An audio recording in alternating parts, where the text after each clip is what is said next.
ആ പ്രിയപ്പെട്ട സഖാക്കളെ, ഇന്ന് മെയ് 1 ലോക തൊഴിലാളി ദിനം. തൊഴിലാളി ദിനത്തെക്കുറിച്ച് വളരെ വിശദമായി സ്വാഗതം പറഞ്ഞ സഖാവ് പറയുകയുണ്ടായി.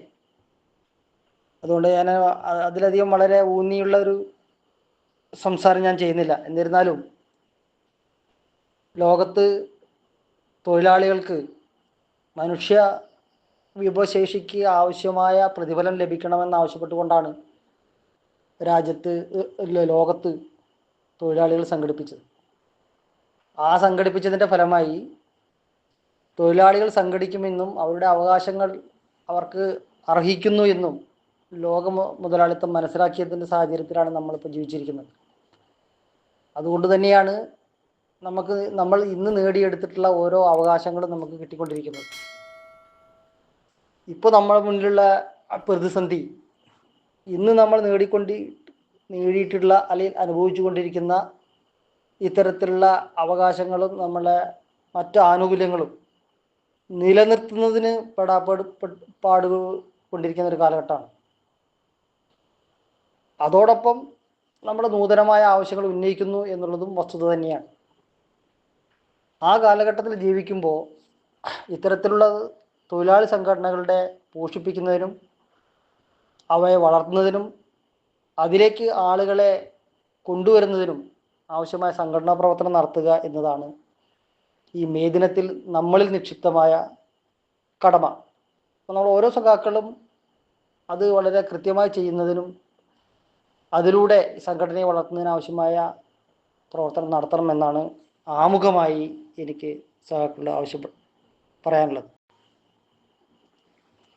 അതോടൊപ്പം ഇന്നേ ദിവസം മെയ് 1 തന്നെയാണ് നമ്മുടെ പാലക്കാട് ജില്ലയിലെ കപ്പൂർ പഞ്ചായത്തിലെ ചേക്കോട് ജനിച്ച സഖാവ് എം ചന്ദ്രേട്ടൻ നമ്മെ വിട പറഞ്ഞത്. ഒരുപക്ഷെ ഒരു ലോക തൊഴിലാളി ദിനത്തിൽ തന്നെ നമ്മുടെ നേതാവ് നമ്മെ വിട്ടുപിരിഞ്ഞത് ഒരു പ്രത്യേകത ഉണ്ട് എന്ന് എനിക്ക് തോന്നുകയാണ്. സഖാവ് ചന്ദ്രേട്ടനെ സംബന്ധിച്ചിടത്തോളം ഞാനും ചന്ദ്രേട്ടനും, അല്ലെങ്കിൽ ചന്ദ്രേട്ടൻ്റെ കുടുംബവും എൻ്റെ കുടുംബവും വളരെ അടുത്ത ബന്ധമുള്ള ഒരു പശ്ചാത്തലത്തിൽ ജീവിച്ച ആളുകളാണ് ഞങ്ങൾ. ചന്ദ്രേട്ടനെ കുറിച്ച് ഒരു അനുസ്മരണ പ്രഭാഷണം നടത്താൻ അത്ര യോഗ്യനല്ല എന്നുള്ളത് എനിക്കറിയാം. എന്നിരുന്നാലും ചന്ദ്രേട്ടൻ്റെ പ്രവർത്തനങ്ങളും ചന്ദ്രേട്ടൻ പാർട്ടിയുടെ ഉന്നത തലങ്ങളിൽ എത്തിയ സംഭവങ്ങളും കേട്ടറിഞ്ഞ അനുഭവമാണ് കൂടുതലായിട്ടുള്ളത്. വളരെ കുറച്ചു കാലം മാത്രമാണ് അദ്ദേഹവുമായിട്ട് നമ്മൾ പ്രവർത്തനത്തിലുണ്ടായിരുന്നുള്ളൂ. നമ്മൾ വളരെ താഴെ തലത്തിൽ പ്രവർത്തിച്ച ആളും ചന്ദ്രേട്ടൻ വളരെ ഉയർന്ന തലത്തിൽ പ്രവർത്തിച്ച ആളും എന്നുള്ളതാണ് തമ്മിലുള്ള വ്യത്യാസം. വളരെ കലുഷിതമായ ഒരു കാലഘട്ടത്തിലാണ് ഈ ചന്ദ്രേട്ടൻ രാഷ്ട്രീയ പ്രവർത്തനം ആരംഭിക്കുന്നത്. അതായത് 1960 കാലഘട്ടങ്ങളിലാണ്. ജനാധിപത്യ രീതിയിൽ നമ്മുടെ കേരളത്തിൽ സർക്കാർ അധികാരത്തിൽ വന്നു എങ്കിലും നമ്മുടെ പ്രദേശം, അതായത് പ്രത്യേകിച്ച് കപ്പൂർ പഞ്ചായത്ത് പ്രദേശങ്ങളൊക്കെ തന്നെ ഒരു കൂട്ടം നാടുവാഴിയുടെ കൈകളിലായിരുന്നു ഉണ്ടായിരുന്നത്. ഭൂമിയെല്ലാം ദേവസ്വം ബ്രഹ്മസ്വമായിട്ടും അത് അനുഭവിക്കുന്നത് ഒരു കൂട്ടം സവർണ മേധാവിത്വത്തിൻ്റെ കാഴ്ചപ്പാടിലൂടെ ആണ് ഇവിടെ നടന്നുകൊണ്ടിരുന്നത്. അതിൽ നിന്നൊരു മോചനം നേടാൻ ചന്ദ്രേട്ടൻ്റെ ഒരു ലക്ഷ്യമായിരുന്നു ഇവിടുത്തെ തൊഴിലാളി വർഗങ്ങളെ സംഘടിപ്പിക്കുകയും അവർക്ക് അർഹമായ വേതനം വാങ്ങിക്കൊടുക്കുക എന്നുള്ളത്. അതിൻ്റെ തുടക്കമെന്നാണമായിരിക്കാം ഒരുപക്ഷെ ചന്ദ്രേട്ടൻ കമ്മ്യൂണിസ്റ്റ് പ്രസ്ഥാനവുമായി സഹകരിച്ച് പ്രവർത്തിക്കാൻ തീരുമാനിച്ചത്. അങ്ങനെ അത്തരം പ്രതികൂലമായ കാലഘട്ടത്തിൽ പോലും പ്രവർത്തനം ആരംഭിച്ച് അദ്ദേഹത്തിന് സമകാലികരായ ചില ആളുകളെ കുറിച്ചൊക്കെ എനിക്ക് അറിയാം. മൂർക്കത്ത് ഉണ്ടായിരുന്നു, വിശ്വനാഥ മേനോൻ ഉണ്ടായിരുന്നു, തോണ്ടലിൽ രാമേട്ടൻ എന്ന് പറയുന്ന ആളുകൾ. അവരൊക്കെ എനിക്കറിയാവുന്ന ആളുകളായിരുന്നു. അവരുടെ സമകാലികരായിരുന്നു ചന്ദ്രേട്ടൻ. ഈ പ്രദേശത്ത് ഇത്തരത്തിലുള്ള പ്രവർത്തനങ്ങൾ നടത്തുന്നതിൽ അന്നത്തെ ജന്മി നാടുവാഴിത്തം കമ്മ്യൂണിസത്തിനും ചന്ദ്രേട്ടൻ ഉൾപ്പെടെയുള്ള കമ്മ്യൂണിസ്റ്റുകാർക്കും വളരെ പ്രതികൂലമായ സാഹചര്യം സൃഷ്ടിച്ച കാലഘട്ടം ഉണ്ടായിരുന്നു. എന്നിട്ട് പോലും അതിനെല്ലാം അതിജീവിച്ചുകൊണ്ട് ഒരു സംഘടന എന്ന രൂപത്തിൽ പാർട്ടിയെ ആദ്യം കെട്ടിപ്പടുത്തത് ഈ പ്രദേശത്ത് തന്നെയാണ്. അതാണ് അദ്ദേഹത്തിൻ്റെ ആദ്യത്തെ മഹിമ എന്ന് ഞാൻ പറയാൻ ആഗ്രഹിക്കുന്നത്. അവനവൻ്റെ പ്രദേശത്ത് പാർട്ടിയെ ശക്തിപ്പെടുത്തിയതിന് ശേഷമാണ് അദ്ദേഹം ഇവിടെ നിന്ന് പടിപടിയായി ഉയർന്നു പോയത്. അതിൻ്റെ പ്രതിഫലനം ഈ പ്രദേശത്തും ശിഷ്യ കപ്പൂർ പഞ്ചായത്തിലും ഉണ്ടായിട്ടുണ്ട് എന്നുള്ളതാണ് വസ്തുത. അങ്ങനെ പാർട്ടി കെട്ടിപ്പടുക്കുന്ന സാഹചര്യത്തിൽ ഒട്ടനവധി തിക്താനുഭവങ്ങൾ ഉണ്ടായതായി ചന്ദ്രേട്ടൻ എന്നുമായിട്ട് പങ്കുവയ്ക്കേണ്ടതായിട്ട്. അത് കായികമായും സാമ്പത്തികമായും എല്ലാ വിധത്തിലും ബുദ്ധിമുട്ടിച്ച ഒരു കാലഘട്ടം ഉണ്ടായിരുന്നു. പക്ഷെ അതിലൊന്നും പതറാതെ തൻ്റെ ലക്ഷ്യം ഇവിടെ പാവപ്പെട്ടവനെ സംരക്ഷിക്കുക എന്നുള്ളതാണ് എന്ന ലക്ഷ്യബോധത്തോടു കൂടി പ്രവർത്തനം ആരംഭിക്കുകയാണ് ചന്ദ്രേട്ടന് ഉണ്ടായത്. അങ്ങനെ പ്രവർത്തിക്കുന്ന കാലഘട്ടത്തിൽ ചന്ദ്രേട്ടൻ ഉണ്ടായിരുന്ന ഒരു മഹിമ എന്ന് വെച്ചാൽ ചന്ദ്രേട്ടൻ ഏറ്റെടുത്ത കാര്യത്തിൽ ഒരു വ്യക്തത വരുത്തിയിരുന്നു. അത് അദ്ദേഹത്തിൻ്റെ ഒരു പ്രത്യേകതയെന്ന് എനിക്ക് മനസ്സിലാക്കാൻ കഴിഞ്ഞിട്ടുണ്ട്. ഇതെന്താണെന്ന് ചോദിച്ചാൽ, നമ്മൾ അദ്ദേഹത്തോട് ചെന്ന് ഒരു കാര്യം പറയുകയാണെങ്കിൽ അതിനൊരു വ്യക്തത അദ്ദേഹം നമുക്ക് തരുമായിരുന്നു. ഇന്ന് നമ്മൾക്കും നമ്മുടെ നേതാക്കന്മാർക്കും ഒരുപക്ഷെ ഇല്ലാതെ പോയതും അത് തന്നെയായിരിക്കാം എന്നാണ് ഞാൻ ഈ അവസരത്തിൽ സൂചിപ്പിക്കുകയാണ്. നമ്മളൊരു പ്രശ്നപരിഹാരത്തിന് പോവുകയാണെങ്കിൽ പ്രശ്നം ഇന്നതാണെന്നും അത് പഠിച്ച് അതിന് പരിഹാരം ഇന്നതാണെന്നും ആ പരിഹാരം ചെയ്യാൻ കഴിയുമോ ഇല്ലയോ എന്നും, കഴിയുമെങ്കിൽ കഴിയും എന്നും, കഴിയില്ല എങ്കിൽ ഇന്ന കാരണം കൊണ്ട് കഴിയില്ല എന്നും നമുക്ക് മറ്റ് എന്തെങ്കിലും വഴികൾ സ്വീകരിക്കണമെന്നും വ്യക്തമായി ആളുകളെ പറഞ്ഞ് ധരിപ്പിക്കുന്ന ഒരു സ്വഭാവം ചന്ദ്രേട്ടനുണ്ടായിരുന്നു. ഒരുപക്ഷെ അത് തന്നെയായിരിക്കാം അദ്ദേഹത്തിൻ്റെ വ്യക്തിപ്രഭാവത്തിൻ്റെ കാതലായ അംശം എന്ന് ഞാൻ വിശ്വസിക്കുകയാണ്. അങ്ങനെ ഏറ്റെടുത്ത പ്രവർത്തനങ്ങളിൽ കൃത്യത പാലിക്കുന്നത് കൊണ്ടാകാം അദ്ദേഹത്തിൻ്റെ ഈ പ്രവർത്തനം ഇത്രയും ഉയരത്തിലെത്താൻ സാധിച്ചതെന്ന് വേണമെങ്കിൽ നമുക്ക് അനുമാനിക്കാം. ഇവിടെ പ്രവർത്തിച്ച് തുടങ്ങി ആദ്യം അദ്ദേഹം കുമരനെല്ലൂർ ബ്രാഞ്ച് മെമ്പറായി, ബ്രാഞ്ചിൻ്റെ സെക്രട്ടറി ആയി എന്നാണ് ഞാൻ അറിയാൻ കഴിഞ്ഞത്. പിന്നീട് ഈ പ്രദേശത്ത് ഈ കപ്പൂര്, ആനക്കര, പട്ടിത്തറ തുടങ്ങിയ 3-4 പഞ്ചായത്തുകൾ കൂടിയ ഒരു ലോക്കൽ കമ്മിറ്റിയാണത്രേ അന്ന് ആദ്യം ഉണ്ടായത്. ആ ലോക്കൽ കമ്മിറ്റി അംഗമായിട്ടാണ് അദ്ദേഹം ആദ്യം പ്രവർത്തനം തുടങ്ങിയത്. അങ്ങനെ ലോക്കൽ കമ്മിറ്റി അംഗമായി പ്രവർത്തിച്ചുകൊണ്ടിരിക്കെ അതുമാതിരി സമ്മേളനങ്ങളൊക്കെ നടന്ന് ഈ പ്രദേശത്തെ ലോക്കൽ സെക്രട്ടറി വരെ അദ്ദേഹമായിട്ടുണ്ട്. അതിലിടയ്ക്ക് ഒരു കാലഘട്ടത്തിൽ അദ്ദേഹം ഈ പഞ്ചായത്തിൻ്റെ പ്രസിഡൻ്റായിട്ട് പ്രവർത്തനം നടത്തിയിട്ടുണ്ട്.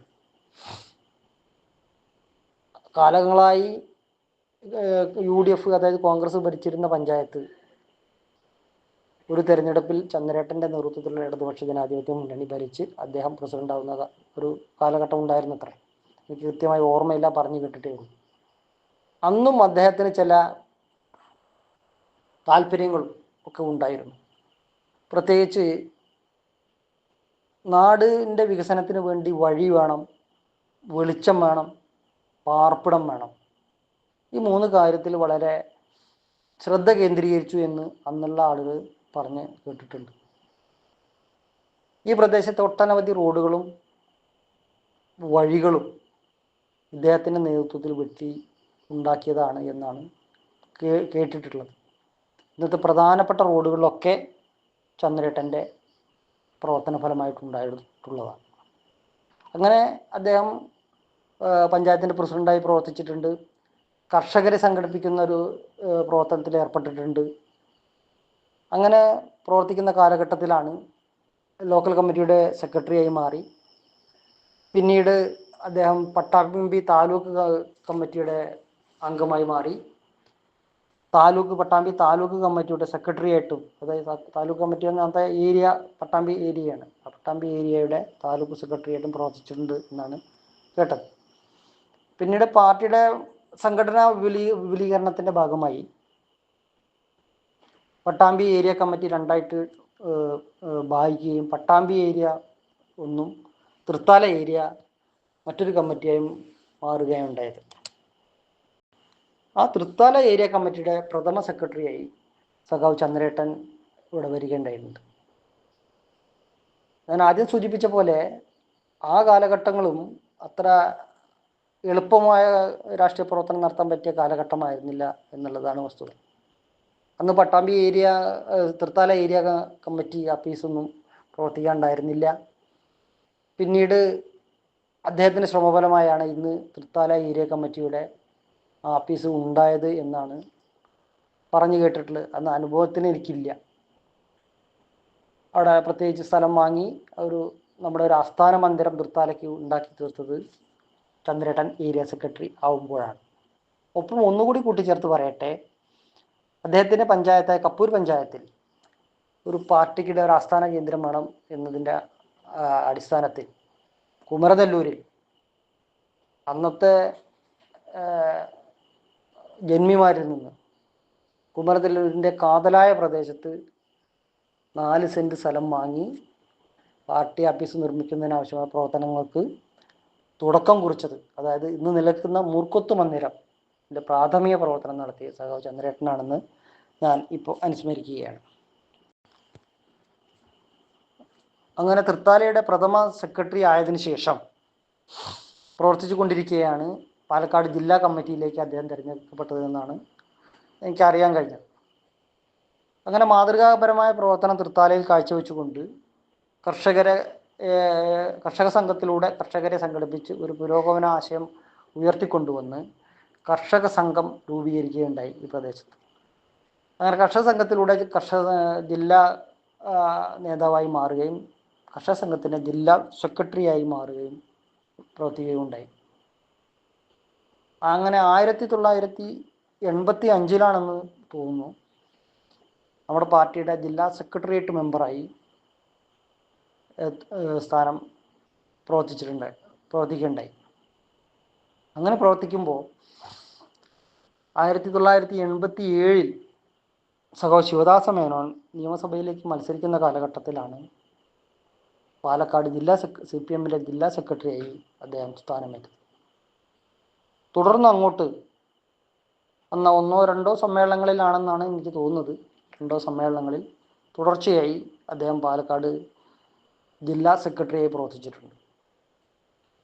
ഈ പാലക്കാട് ജില്ലാ സെക്രട്ടറിയായി പ്രവർത്തിക്കുന്ന കാലഘട്ടം എന്ന് പറയുന്നത് പാലക്കാട് ജില്ലയിൽ പാർട്ടിയെ ശക്തിപ്പെടുത്തുന്നതിൽ സഖാവ് ശിവദാസ മേനോനോടൊപ്പം വളരെ കൃത്യതയോടും ത്യാഗപൂർണമായ പ്രവർത്തനം നടത്തിയതിൻ്റെ ഫലമായി ഒട്ടനവധി എല്ലാ നിയോജക മണ്ഡലങ്ങളിലും നമുക്ക് വിജയിക്കാൻ കഴിയുന്നുണ്ടായിട്ടുണ്ട്.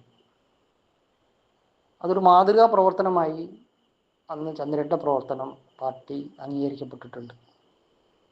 അങ്ങനെ 1998 അദ്ദേഹം പാർട്ടിയുടെ സംസ്ഥാന സെക്രട്ടേറിയറ്റായി പ്രവർത്തനം ആരംഭിക്കുകയുണ്ടായി. 2006 വരെ പാർട്ടിയുടെ സംസ്ഥാന സെക്രട്ടേറിയറ്റായിട്ട് പ്രവർത്തിച്ചിട്ടുണ്ട്.